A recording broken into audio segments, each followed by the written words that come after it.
My name is Miles and I will be showing you how to do swing and spike. So first you're going to want to hold it in this position. So your thumb on the big cup, and your pointer finger, and your middle finger on the small cup. So what you're going to want to do is to try and, basically swing it. But you have to wait until you see the spike and almost like stab it. Almost like that, sorry. Or you can just, if you're like a lot better than me, then all you have to do is swing it and wait until it gets on the spike. Let me try that.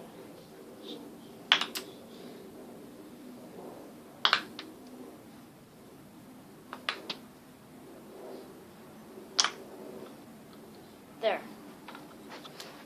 So, like I said, put your thumb on the big cup and your middle finger and your pointer finger on the small cup. And then you swing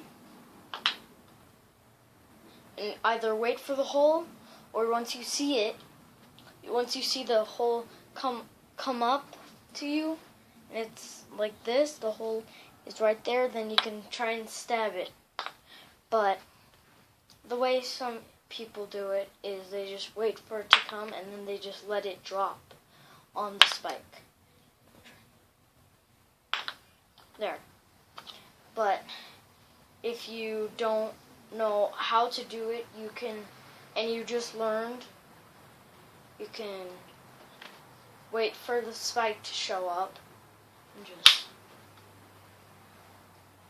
try and get it, or like stab it in. Another trick I will be showing you is how to do bird. Bird is one of those ones that somebody just was like, oh, let me try and do this, and it really wasn't a trick. Like big cup, small cup, and base cup and spike were the regular tricks. But then there's one, I forgot what it's called, but you have to do this, and you have to try and balance it like that, or on this one. Also there is underbird, which is that, between either big cup and the side of base cup, or small cup and the side of the base cup. But I think they're this one and this, whatever this is called, and this. And underbird is really hard, but for some reason, bird is a lot easier. So first you're going to want to make sure the ball is not spinning or moving. Once you get there, then you're going to want to bend your knees down, like I am. And then once you're ready, bring it up and try and balance the spike on big cup and the side of the spike, or small cup and the side of the spike, and the side of the spike. Just like that, or like that. Remember, you have to always bend your knees with almost anything, just like this. See, I didn't bend my knees.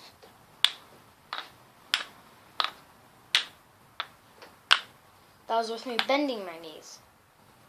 So bending your knees is always helpful, a helpful tip when you're playing kendama. So there. first time I landed it was really like one of the best days of my life, because I knew that wasn't a trick that was originally made, but now I could do it all the time. But so like I had it between the top of the big cup, see, and the side of the spike. Also, same with swinging spike, I held it like this. One thumb on the big cup, and my middle finger and my pointer finger on the small cup. Let's try that again. Of course, bend your knees. Dang it. The first time I did it was, like I said, the best day of my life, but was also weird, because instead of having it right like that, right in the middle of the big cup, I had it like this. Cut it like that. Cut it like that. Which was really hard to do spike because it's not in the right position.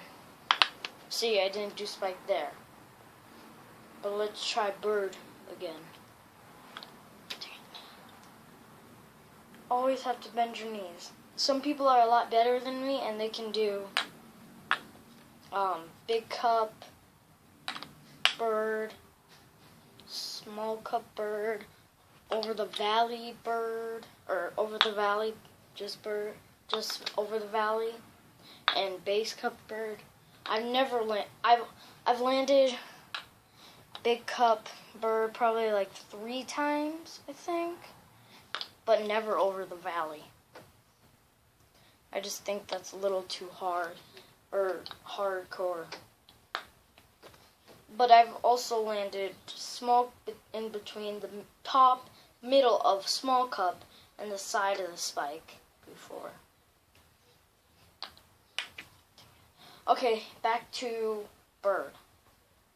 Remember, you gotta keep the ball still, the string not spinning, the ball not spinning, and always bend your knees and have your middle finger and your pointer finger on the small cup and just your thumb on the big cup. Dang it. And try to bend your knees also. Dang it, I had it.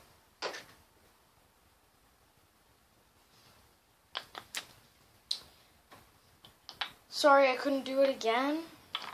But that is the end of my tutorial on swinging spike and bird. And thank you for watching.